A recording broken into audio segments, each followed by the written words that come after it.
Well, it's time to start installing the Livescope.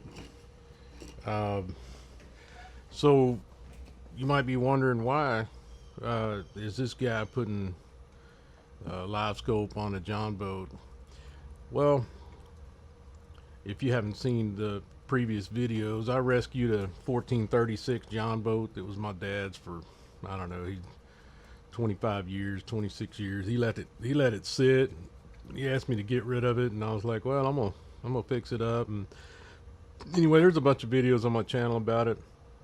So I decided to build a crappie boat, and I was up in there about whether I wanted to deal with live scope, but why not? I figured it looks like a lot of fun. We'll see in the crappie world, a lot of people using it. So anyway, I opted to. I did a lot of research and just trying to get the best bang for the buck because I'm not putting this on a giant boat. But I didn't want the smallest one I could find because I'm not going to sit there and struggle to see it. And I wanted something with good resolution. So what I decided on was this Garmin Echomap Ultra 2 106 SV. I was able to get this. This is end of May 2026. I was able to get this bundle unit with an LVS34 for right about $2,600, which is probably the best price I've seen on it. And I decided that I'd go ahead. They had a 93 SV that was, a lot cheaper, and it came with a GT54. I almost did that, but then I decided the resolution was important for me. I've seen other guys and they struggle with resolution, getting some clarity and targets. So I decided to go with this one. I'm all in at about 26 and a half, something like that. Just to give you an idea, I'm new to the live scope world, so it's going to be an experience for me. I'm not a pro angler like some of these guys putting these channels on, and I'm putting this on a John boat. So if that's something you're interested in watching, follow along with me. I've got some decisions to make, and one of those decisions is where am I going to put the GLS 10? Where am I going to put the control module? I did some research. And it looks like a lot of people say, oh, you don't have to have it in a dry, weatherproof enclosure. You don't have to do anything. Some people are putting it up on their deck. I don't want it up there because my deck is small. It's just the front casting deck of that 1436 that I built. I don't want to clutter it up any more than I have to. There's already too much on that small boat. But the reason I'm putting it on this boat is just because I can. Why not? I don't want a boat note right now, and this crappie boat suits my needs. It's actually starting to be the perfect fishing boat for one man. Better than a kayak. Easy enough to get down in skinny water. With the addition of spot lock and other things, I've got almost all the amenities of a larger boat without the note. So, could I buy a new boat? Of course. I'm using my dad's old boat on purpose. I like it. Rebuilt the old 15 horse Johnson after sitting for 26 years. I have a video on that too if you're interested in it. But it was a lot of fun building this boat up, getting it back ready to go on the lake. And I've been in it now for a half a year fishing, and lots of fun. And I got bit by the live scope bug watching some of you guys on YouTube fishing with it, and figured I'm going to give it a try. So stick with me. We'll go through this. This is pretty much on a budget. I'm doing everything.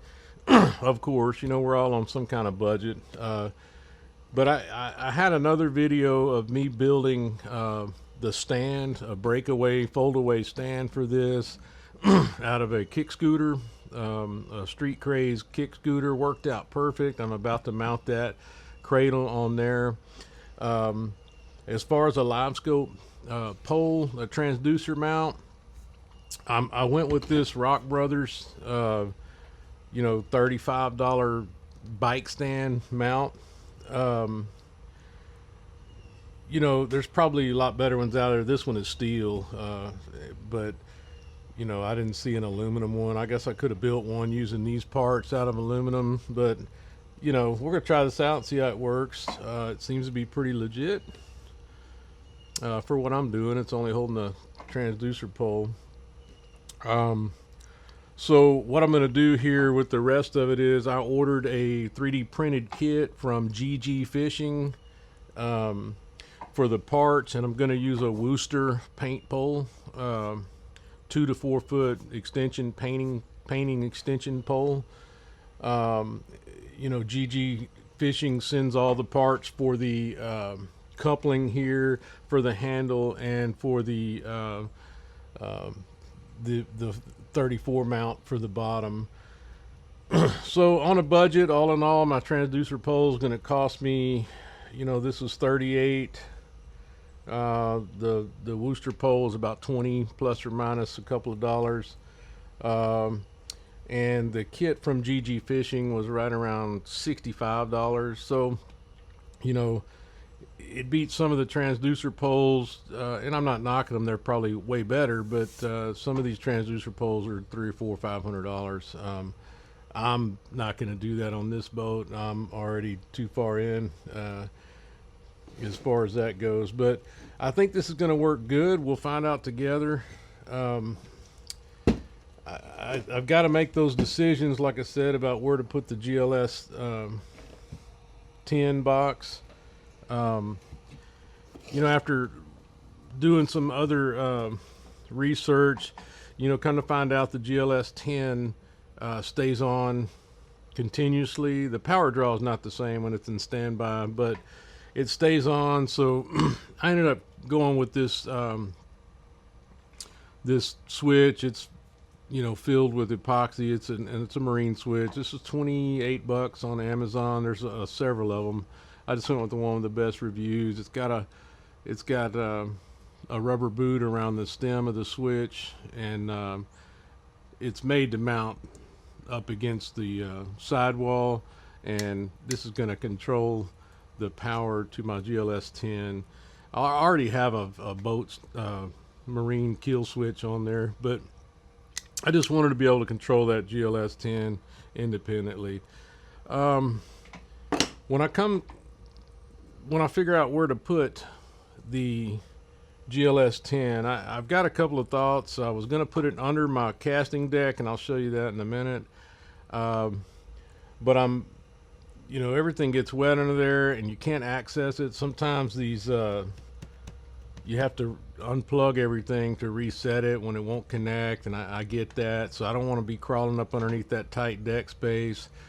So I'm thinking about installing a dry hatch in one of the seats of my boat, and I'll put the independent lithium battery in the seat, and I'll put the GLS 10 in that hatch.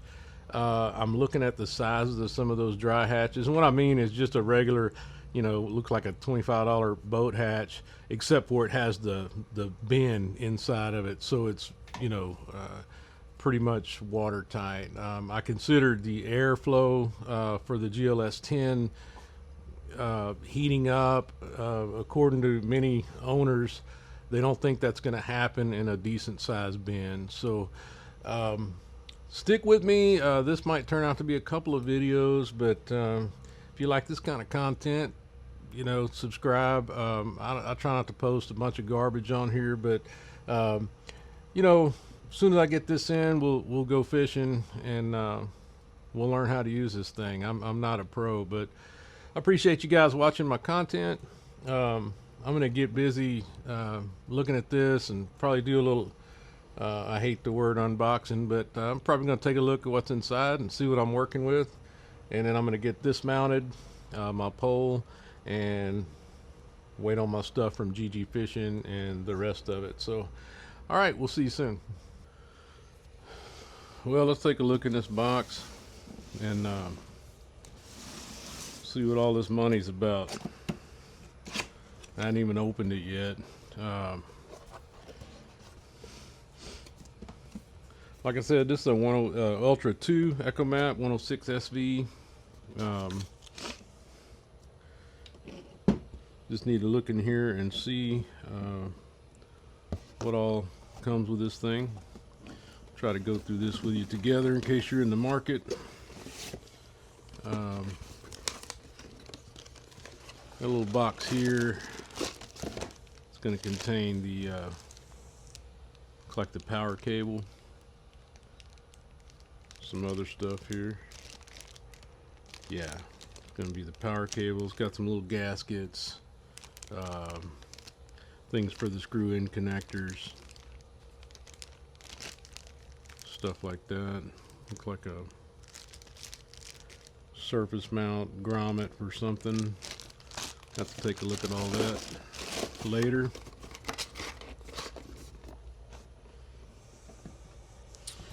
Let's see what this box is here. It's heavy. If that's the GLS-10, it is heavy. This whole box weighs like 17.5 pounds, so something I didn't consider was adding another 20 pounds to the boat. But it is what it is. Yeah, so in this box is the GLS-10.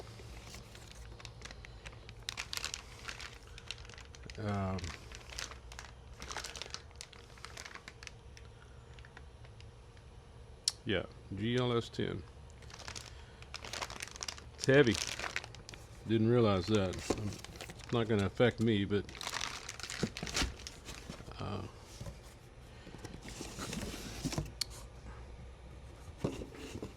and this looks like the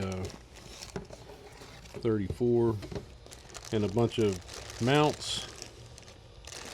And we'll go through all this again. That's a looks like it comes with several. No, just one. A couple of different mounting styles in here, and we'll go over that when we start doing the install. Some network cables.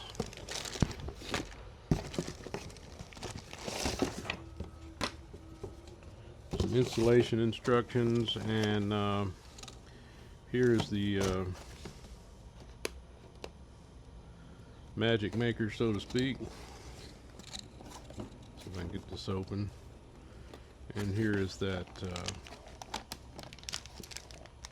LVS34. Yeah, all this stuff is heavy. I'm not used to these electronics feeling that heavy, but they're heavier than you would think anyway. So, but there's that. Probably never get all this stuff back in here correctly. Guess I don't need to. I'll try to find the books on all this stuff and read up on it a little bit. See if I can get this stuff halfway back in the box.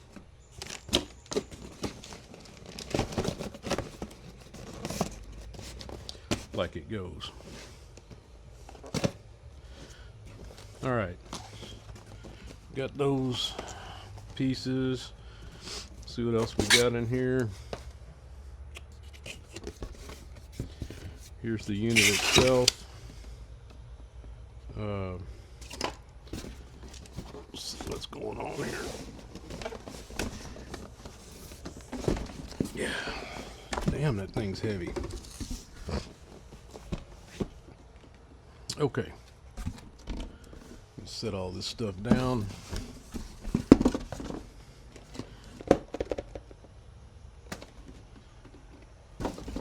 Set this over here. Okay, this got to be the graph. See what this looks like.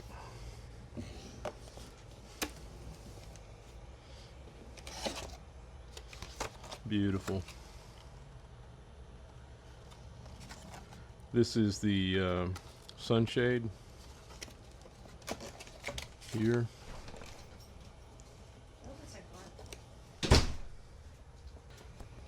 Alright, got temporarily interrupted there.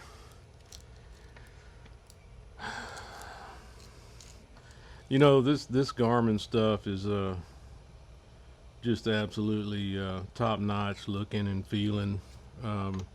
I see they've redone the latch mechanism since the UHD earlier models.